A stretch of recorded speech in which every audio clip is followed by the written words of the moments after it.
Bonjour tout le monde, j'espère que vous allez bien. Nous allons corriger l'exercice ES3 qui reprenait de savoir nommer les différentes formes et de savoir calculer les angles à l'intérieur de ces formes. C'est marqué dans l'énoncé justifie tes résultats, c'est-à-dire que les valeurs d'angle, j'aurai la place en dessous pour écrire les calculs. Alors on va commencer par l'exercice A. Le nom de la figure. Alors faites attention à donner bien le nom complet. Donc si vous écrivez trapèze, évidemment ça ne me suffit pas. C'est un trapèze rectangle. Vous avez les notations ici et ici pour les angles droits. On en avait déjà parlé en classe, hein, mais l'angle droit, alors si je le dessine, on peut le représenter avec ce signe-là, ou on peut le représenter avec ce signe-là. Et d'ailleurs, il y a aussi un autre signe qui représente l'angle droit, c'est de faire le signe de l'angle normal, donc le petit arc de cercle, et de mettre un point à l'intérieur. Le dernier, je crois qu'on le voit assez rarement. Celui-ci est assez utilisé. Et c'est vrai que de temps en temps, dans votre méthode, ils utilisent ce signe-là qui revient exactement au même. Donc, tout ça pour dire que ici, on a 90 degrés, que ici, on a 90 degrés ici aussi. Et le troisième angle qu'on vous donne, c'est l'angle de 123 degrés. Et vous devez trouver la valeur de l'angle alpha. Alors, la seule chose à se rappeler, c'est la somme des angles dans un quadrilatère. C'est évidemment 360.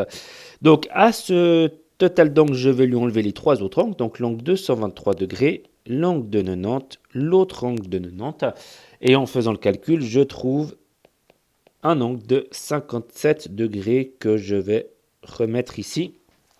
Mais attention de bien avoir écrit cette partie-là, qui est évidemment la justification. Je vous rappelle la petite règle du jeu. On dit ce qu'on calcule, on donne le calcul, on donne la réponse, on donne l'unité. Donc toujours, c'est quelque chose à marquer lors d'une justification d'un calcul. On peut passer à la forme B. Alors, le nom de la figure, alors là, on vous dit que c'est un losange. C'est vrai que s'ils n'avaient pas mis ça, apparemment, ça donne un losange, mais comme c'est un croquis, rien ne vous dit que les côtés sont isométriques. En sachant que c'est un losange, on sait qu'on a les côtés isométriques. Et vous savez aussi une autre chose, c'est qu'on a ici un axe de symétrie.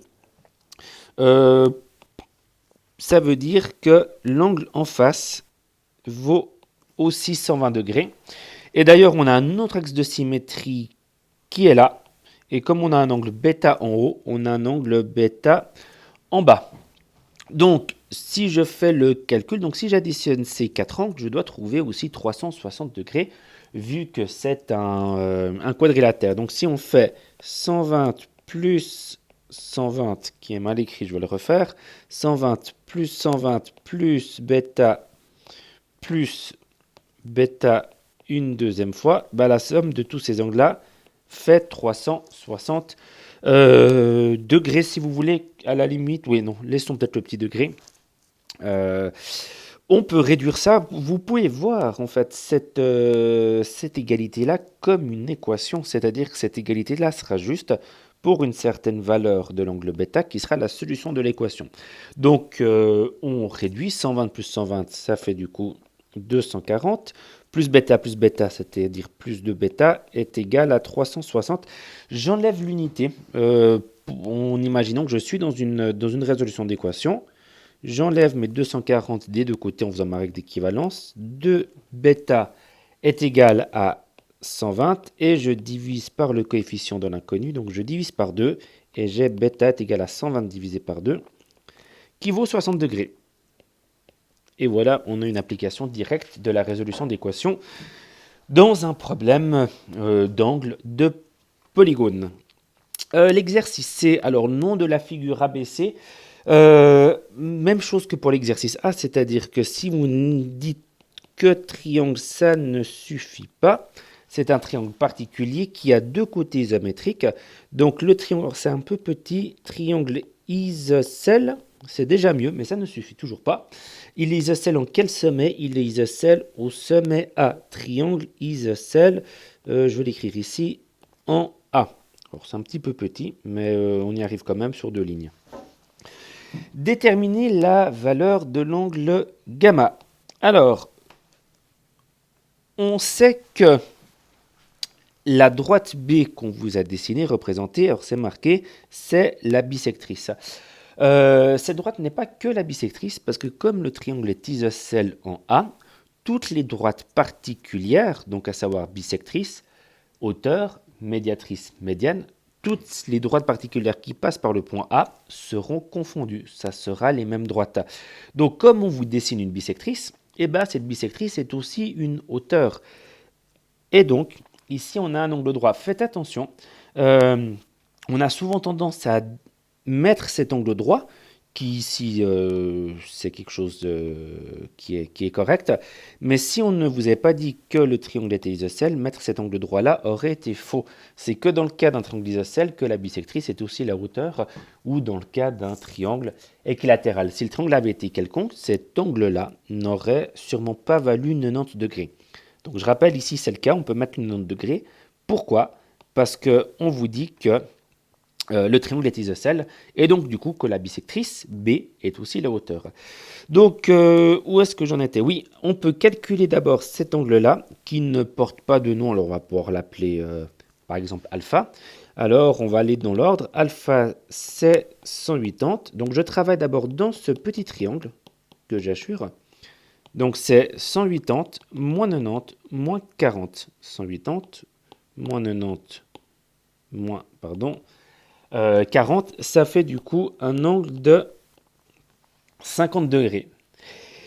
Et gamma sera égal à alpha, et on va le justifier, car B est la bisectrice de l'angle BAC.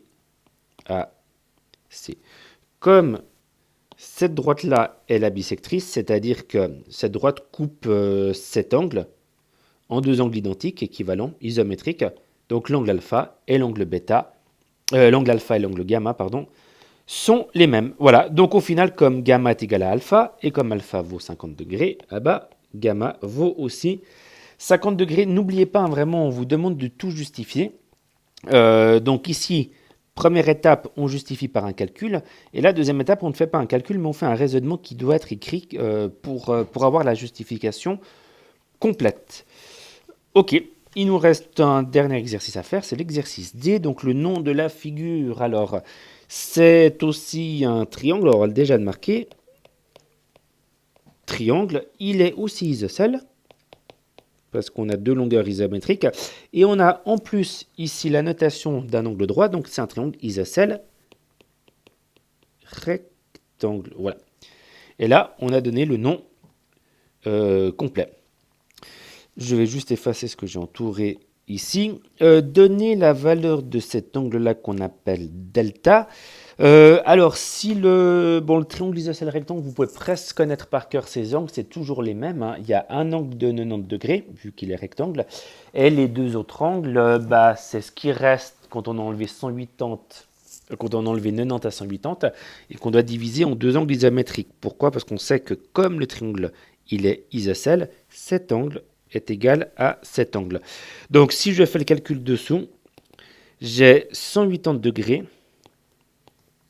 auquel j'enlève 90 degrés, donc il me reste 90, et 90 degrés doivent se partager en deux angles identiques, donc c'est pour ça que je peux diviser ça par 2, et je trouve 45 degrés, voilà, 45 degrés. Donc comme je l'ai dit, hein, ça c'est presque à apprendre par cœur. Apprenez par cœur qu'il y a un triangle équilatéral à ces trois angles identiques qui valent chacun 60 degrés, et qu'un triangle isocèle rectangle aura toujours, il y en a des plus grands, des plus petits, mais les angles valent toujours 90, 45 et 45. Voilà, on a fait le tour de cet exercice, il est terminé. Merci beaucoup, au revoir.